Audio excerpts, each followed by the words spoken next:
It's not even Halloween, and yet we have been given the gift of fear. Resident Evil 7 Biohazard, a game which has been called not a Resident Evil game, and finally a return to Resident Evil, is coming out on January 24th. It scares us, and some nights we have lain awake replaying over and over again that creepy song from the E3 trailer in our minds.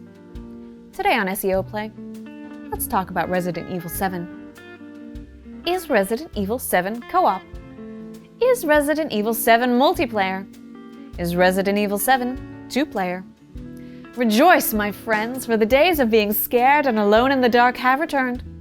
When we play Resident Evil 7, it will be with only our quivering loins and whatever comes out of them for company.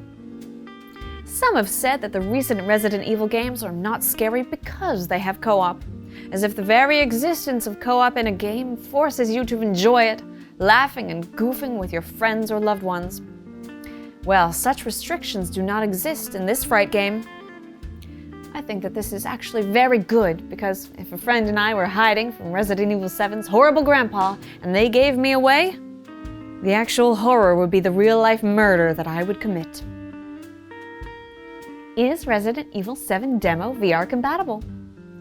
Resident Evil 7 has 2 demos, and one of them is indeed VR compatible. It's called Kitchen, and it's the worst idea known to man. Future generations will look back on Kitchen, a VR game where you're tied to a chair and get stabbed, and say, why? Why? Why? Why? Why did you do this to yourself? They will also repeatedly say this about the non-VR Resident Evil 7 teaser, which is called Beginning Hour. As an enlightened person, I often say these words when I'm confronted with Resident Evil 7 content, as well as phrases such as motherfricker and flipping Christ.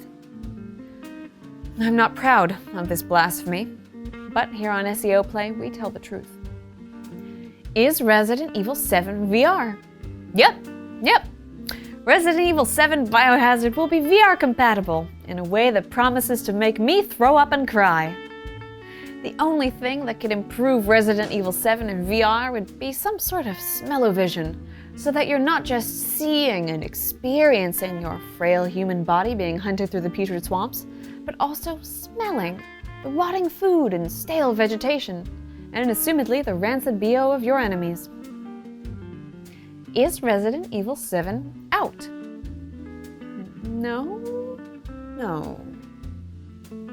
Is Resident Evil 7 only VR? No, but rest assured, it is still scary enough without it that you will poop. Is Resident Evil 7 first person only? Resident Evil 7 is indeed moving to that most intimate of views, first person. The reason for this is because, well, times have changed. No longer is it frightening to play a third-person video game with forced camera angles. No. We must be knee-deep in the muck ourselves, driving our tireless invisible bodies towards one goal, the distant glow of survival. Is Resident Evil 7 scary? People on the internet who think they are very cool say this game is not scary. Other people, who I won't name, but who sit in chairs and talk about things and are very smart and funny, thought that Gone Home was a kind of horror game and that Resident Evil 7 is very scary. That's all for this week. It's a new year and there are lots of new games on the horizon. Here at SEO Play, we'll cover some of them. I'm not proud of this blasphemy, but here on SEO... Blasphemy. Can't even say the word blasphemy. The fireplace is frozen. No! In the new year, there's lots of new games on the horizon, and I didn't read the rest of my line before I turned to the close-up shot. You couldn't see my invisible body? Okay.